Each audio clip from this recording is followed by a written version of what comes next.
My aunt said that adopted kids weren't real family and banned me from the reunion. Only blood relatives at the Anderson family gathering. She smiled. I smiled and opened the DNA test results. Funny you should mention blood, Aunt Karen. They say blood is thicker than water, but I've learned that DNA can be thicker than both. Especially when it comes to family secrets. My name is Mel Anderson, and until 3 months ago, I thought being adopted was the biggest surprise of my life. I was wrong.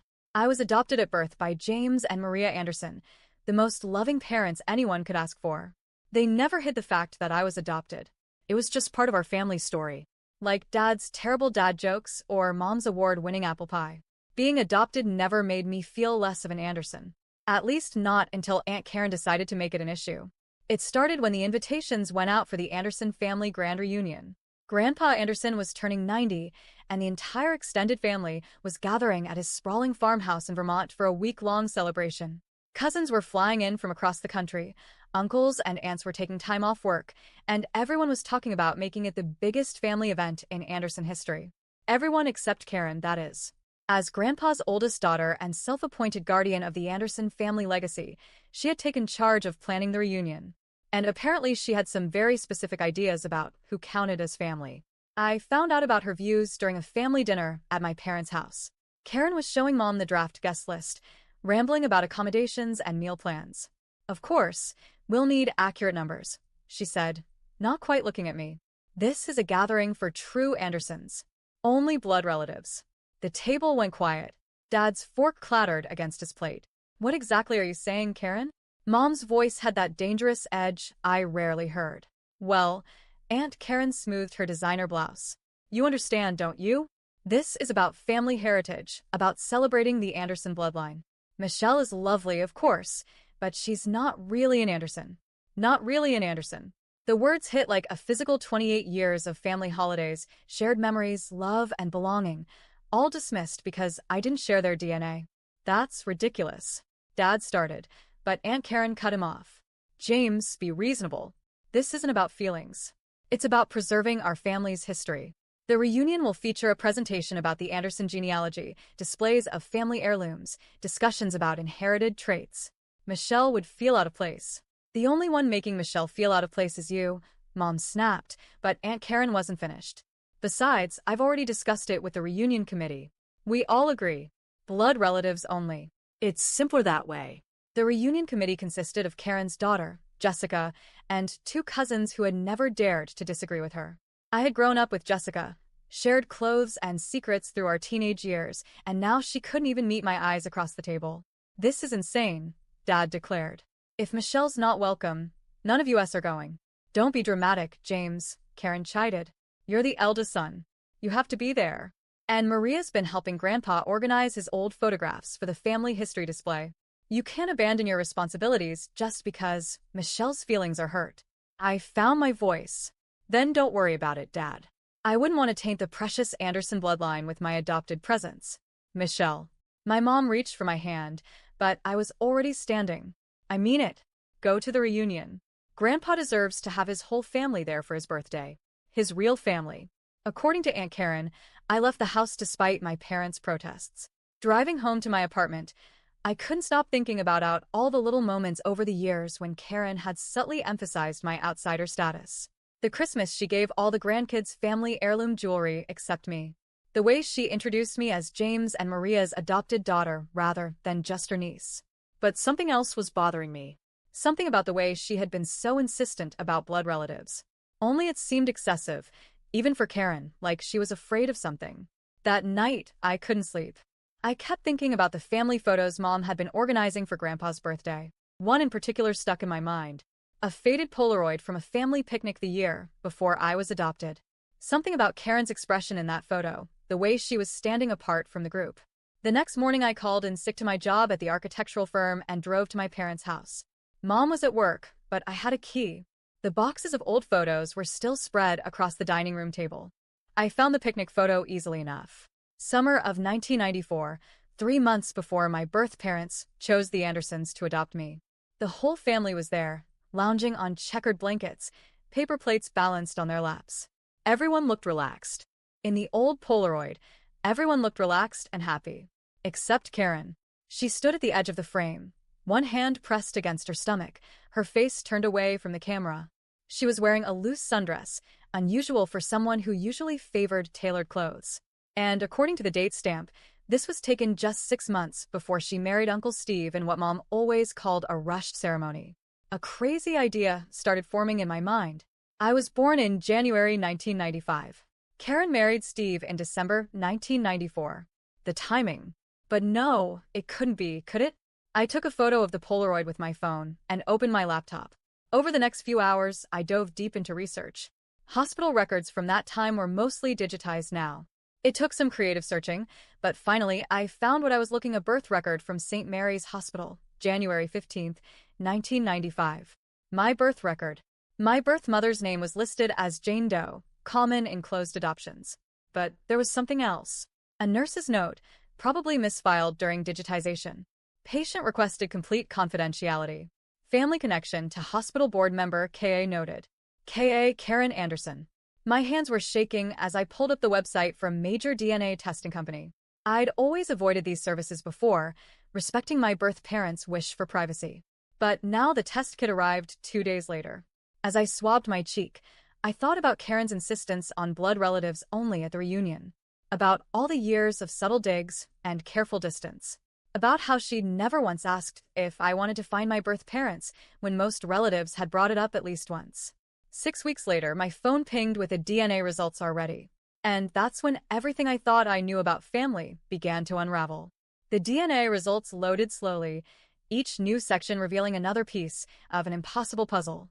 First came the ethnic breakdown, predominantly Northern European, just like the Andersons. Then the health markers showing the same predisposition to high blood pressure that ran in the Anderson family. But it was the relative matches that made my heart stop. Close family matched Jessica Anderson estimated relationship half-siblings. Below that close family matched James Anderson estimated relationship father. My father wasn't my uncle. He was my father biologically, which meant Karen was my mother. The room started spinning. I grabbed my phone, hands shaking, and called Mom. Not my birth mother. My mom. The only mom who had ever mattered. Michelle, she answered on the first ring. What's wrong? I need you and Dad to come over now and bring that photo album from 1994. They arrived 20 minutes later, finding me still staring at my laptop screen. Without a word, I turned it to face them. Oh, God, Mom whispered, sinking onto my couch. Dad's face went pale. How long have you known? I asked. We didn't, Dad said quickly. Not for certain. We suspected, but Karen never confirmed it. Mom took my hand when we were chosen for adoption. We were told it was a closed adoption through the hospital. But the social worker, she hinted that there was a family connection. We thought maybe a distant relative. Then at the hospital, I saw Karen in the maternity ward. She said she was visiting a friend, but she begged us not to tell anyone. Dad continued. She said it would destroy her life, her chances with Steve. We agreed because we wanted you so badly. And we were afraid that if we didn't, she'd change her mind. I swallowed hard. The pieces were falling into place. Karen's distance, her insistence on keeping me separate from real family events, her obsession with bloodlines and heritage. We should have told you. Mom was crying now, but as the years passed, it seemed kinder not to. You were ours. Completely ours. The how didn't matter. I looked at them. These parents who had chosen me, loved me, protected me even from the truth. Does Grandpa know? I asked. Dad shook his head. I don't think so. Karen told everyone she was staying with a cousin in Maine during that time. I looked at the reunion invitation still sitting on my coffee table. The Anderson family grand reunion was starting in 3 days. Karen's carefully orchestrated celebration of family history was about to become something very different. I'm going, I announced. Michelle, Mom started. No. I shook my head. I'm tired of hiding who I am, of being made to feel less than. Karen wants to celebrate Anderson blood. Fine. Let's celebrate it. The reunion was in full swing when we arrived at Grandpa's farm. Cars lined the long driveway, kids ran across the sprawling lawn, and the smell of barbecue filled the air. A large banner proclaimed "Welcome Anderson Family." Karen's perfect calligraphy. She spotted us immediately, her face darkening. I thought we discussed this, she said, stepping forward to block our path. This gathering is for blood relatives only. Karen crossed her arms over her chest. wearing that haughty expression she always used when asserting her authority over the family. But this time, I didn't feel intimidated. She had excluded me for years, but now I knew the truth. I have just as much right to be here as anyone else, I said firmly. She let out a dry, humorless laugh filled with disdain. Oh, really? And since when do bastards count as legitimate family members? Heat rushed to my face so fast that my fists clenched involuntarily. My father, my real father, stiffened beside me, and my mother grabbed my arm as if she knew I was on the verge of losing control. Bastard, I repeated, my voice shaking with anger. You have the audacity to call me that after hiding from everyone that I'm your daughter? The silence around us grew heavy. People who had been chatting and laughing around the farmhouse began to take notice. I saw Jessica, my half-sister, standing a few feet behind Karen, her eyes wide in confusion. What are you talking about? Karen tried to keep her composure, but I noticed the slight tremor in her hands. I pulled my phone from my pocket and opened the DNA test results, turning the screen toward her. This is what I'm talking about. My genes don't lie, Karen. You may have fooled everyone for almost 30 years, but science doesn't fail. She stared at the screen, and for a brief moment, I saw the horror in her eyes. But Karen was good at masking her emotions. She forced out a laugh, though her voice was shaky. This is ridiculous. You must have faked this somehow. I wouldn't fake a DNA test. But you know who did fake something for nearly 3 decades? You. Jessica stepped forward, her expression shifting from confusion to shock. Mom, what is she saying? This can't be true, right? Karen turned to her daughter, and for the first time, I saw something close to panic in her eyes. I took my chance. I'll tell you what's true, Jessica. Your mother got pregnant when she was 20 and decided to keep it a secret. She didn't want it to ruin her marriage to Steve, so she gave me up for adoption. But she couldn't leave me with just anyone, so she placed me within the family. Guess who my real father is? Jessica blinked rapidly, looking from her mother to my father, our father. James Anderson. Dad, she whispered, her voice breaking. My father said nothing, but his face darkened, his lips pressed into a tense line. He had always been a calm man, but now he looked like he was barely holding himself together. This can't be, Jessica murmured, stepping back. Karen finally reached for her daughter. Sweetheart, don't listen to this girl. She's just trying to stir up trouble. Trouble. I let out a bitter laugh. You destroyed my life. You spent years treating me like an outsider, excluding me, making me feel like I was never enough, and now that the truth is out, you want to act like I'm the villain. Karen snapped. I did what I had to do. I saved my marriage. And you destroyed my identity in the process. I shot back. You never treated me like family because, deep down, seeing my face reminded you of what you did, didn't it? Of what you abandoned. You chose to push me away instead of dealing with your own guilt. The guests around us were shifting uncomfortably. My uncles, aunts, and even Grandpa Anderson stood there, watching, unsure of what to say. Jessica still looked shaken, her eyes filling with tears. You knew, Mom? You knew and never told me. Of course not, honey, Karen insisted, her voice trembling. She's lying. I pulled out my phone again and reopened the DNA test results. If I'm lying, then prove it. Here's the evidence. Here's the bloodline you love so much, Karen. She froze. She had no argument against science. Jessica took another step back, as if seeing her mother for the first time. Oh my God, it's true. Karen reached for her again. Jessica, please. Don't touch me. Jessica pulled away. You lied to me. You always told me that family was everything, that blood was what mattered most, and now we find out that you hid your own daughter. Karen was beginning to hyperventilate. I watched as her face paled, her eyes darting between Jessica, me, and the crowd around us.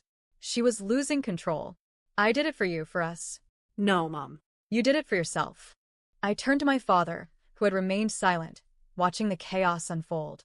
You knew, I said, my voice quieter now. You suspected, but you never told me. My father swallowed hard. I swear, I thought we were doing the right thing. The right thing? My voice cracked. The right thing would have been telling me the truth. The right thing would have been treating me like your daughter instead of a family secret. The murmurs around us grew louder. My uncles and cousins exchanged uneasy glances. The Anderson family, the one that had always prided itself on being so tight-knit, was crumbling before everyone's eyes. Grandpa Anderson finally stepped forward, leaning on his cane. Karen. Is this true? She didn't answer. Her silence was all the confirmation anyone needed. I took a deep breath, feeling something shift inside me, freedom. You know what? Thank you, Karen. Because it was your arrogance, your insistence on excluding me, that led me to the truth. You tried to erase me from this family's history, but now, everyone knows exactly who I am. Karen had no words. For the first time in her life, she had no response. And for the first time in my life, I finally felt like I belonged. The silence after the revelation was overwhelming.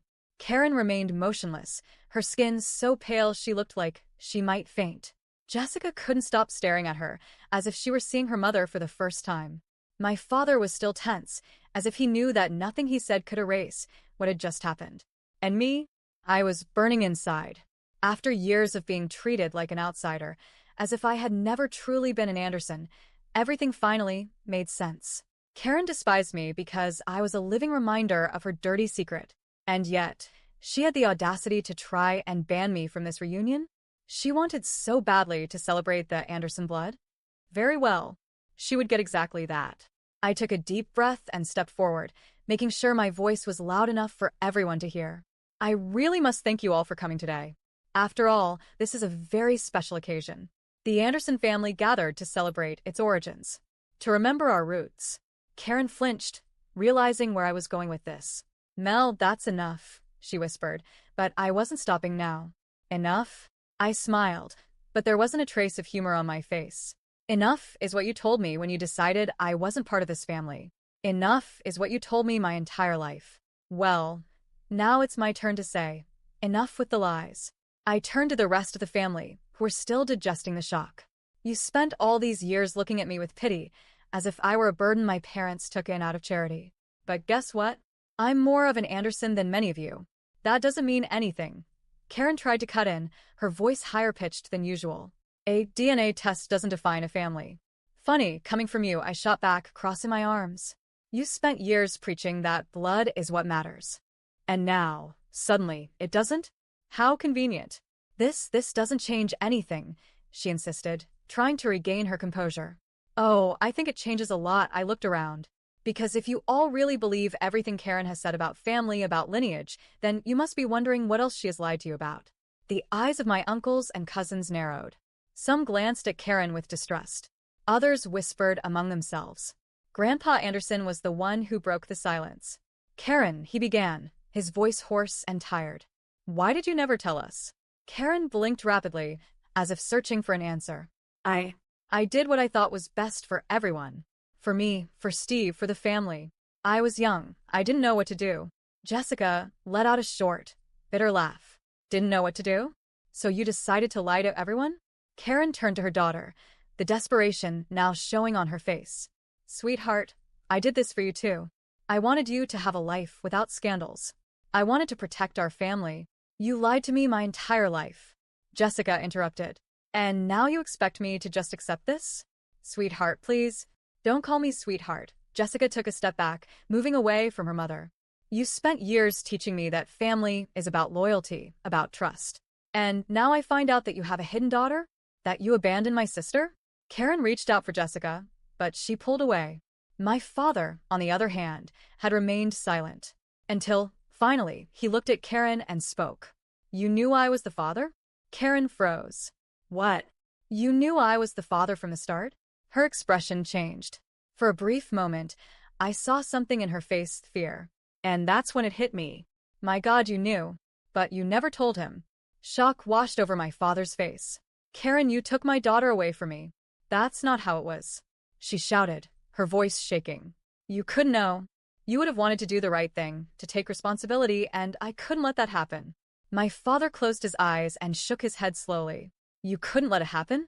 I spent my entire life thinking I was just the older brother who helped raise his adoptive niece. And now I find out that I've spent nearly 30 years not knowing that my own daughter was right there the whole time. Karen was desperately trying to find the right words, but nothing she said could fix what she had done now. I laughed. A dry, bitter laugh. So that's it. You didn't reject me because I was adopted. You rejected me because deep down, you knew I belonged here. That if I ever found out the truth, you would lose everything. She said nothing. And guess what? Now you have. Karen looked around, as if expecting someone to speak in her defense. But no one did. Steve, her husband, stood on the house porch, his face pale. He, too, looked like he had just learned the truth. Steve, she tried to call out to him. He took a step back.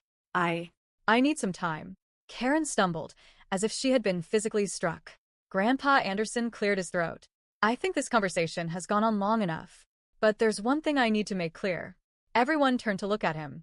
The Anderson family does not exclude anyone, least of all my granddaughter. My chest tightened at those words. You have always been part of this family, Mel, Grandpa continued. And it is a mistake that it took this long for it to be recognized. Karen took a step forward. Dad, no. You disgrace me, Karen. His words hit her like a slap. Her face twisted in shock and humiliation. I just wanted to protect the family. You wanted to protect yourself. Grandpa shot back. But now, everyone knows the truth. And it's up to each of them to decide what to do with it. Silence fell over the gathering. Karen looked around one last time, realized there was no one left to defend her, and lowered her head. I watched her as she turned and walked away. For the first time in her life, she was the outsider. And me? I had finally gotten my revenge. Karen was gone. No one followed her. No one defended her. The woman who had spent decades imposing her rules, deciding who was worthy of being called an Anderson and who wasn't, now found herself completely alone. And for the first time in her life, she was no longer in control. I felt something inside me loosen, as if a weight I had carried for years had finally been lifted. But it wasn't a feeling of triumph. It wasn't just the satisfaction of seeing Karen get what she deserved. It was something much deeper. It was the end of a life where I had to justify my own existence, prove that I had the right to be here. My father, my real father, James Anderson, still stood there, his face filled with devastation. He looked like a man who had aged 10 years in just a few minutes. His expression was one of someone who had just realized he had lost an entire lifetime with his own daughter. Mel. His voice cracked as he ran a hand down his face, exhausted. I can't ask you to forgive me. I swallowed hard. Part of me wanted to scream at him, to tell him that he should have protected me, that he should have known the truth. But looking at him now, with guilt etched into every line of his face, I realized something. Anger wouldn't change the past. You should have asked questions. My voice was firm, but the fire that had burned inside me earlier had cooled. You should have figured it out. You should have known. He lowered his head and nodded slowly. I know. And for the first time, I truly saw him. Not as the man who had always called me his niece, but as a father who had just discovered that he had missed almost 30 years of his daughter's life. I didn't know if I was ready to forgive him, but I knew I wanted to get to know him. I took a small step toward him and let out a breath. I can't promise I'll get over this anytime soon, but I'm willing to try. My father's eyes welled up with tears, and he nodded, his voice breaking. That means more than you know. Before I could say anything else, I felt someone step closer. Jessica, my sister. She looked different. The arrogance she had always carried, the superiority she had inherited from Karen, was gone. Instead, I saw uncertainty, guilt, and a deep sadness. She hesitated before speaking, her voice shaky. I don't know how to fix this, she admitted, but I want to try, if you'll let me. I studied her for a moment. For years, Jessica had been the perfect daughter, the one who fit into the idealized version of family that Karen had created. But now, that illusion had shattered. And in the end, all we had left was the truth. I want to try too. And for the first time in my life, I hugged my sister. The rest of the night passed in a blur of emotions. After Karen left, the atmosphere at the reunion shifted. My uncles and cousins approached me, some to apologize, others simply to really get to know me. Grandpa Anderson insisted that my name be officially added to the family records. Never again will we allow someone to be excluded, he said firmly. My mother, my real mother, Maria, never left my side. She had stayed silent through everything, but when we were finally alone, she took my hands and looked me straight in the eyes. I know today has been overwhelming for you, but I need you to know none of this changes how I feel about you. You have always been my daughter. A tear slipped down my cheek before I could stop it. I know, Mom, and I always will be. She pulled me into a tight hug, as if afraid that after all this, I might slip away from her. But I never would. She was my mother. She always had been. And Karen? She disappeared. After that night, she cut ties with the entire family. No one knew exactly where she went, and most didn't care to find out. She had exiled herself. Her marriage to Steve didn't survive. He couldn't forgive the fact that she had lied to him for their entire life together. The image he had of her, of a strong, principled woman, had shattered completely. Jessica tried to contact her after a few weeks. She never got a response. And honestly, that was probably for the best. Karen had spent her whole life trying to erase my existence. Now, fate had made her the one who disappeared. And me? For so long, I wondered who I was. Was I the adopted daughter? The niece? The outsider? But now I knew. I am Mel Anderson, daughter of James and Maria Anderson, sister to Jessica, granddaughter of Grandpa Anderson. Part of this family. I should have never had to fight for a place that was always mine. I should have never felt like I needed to justify my existence. But finally, no one could deny it anymore. The past couldn't be changed. The pain, the lies, the lost years, they couldn't be erased. But the future was mine now. And for the first time in my life, I knew exactly where I belonged.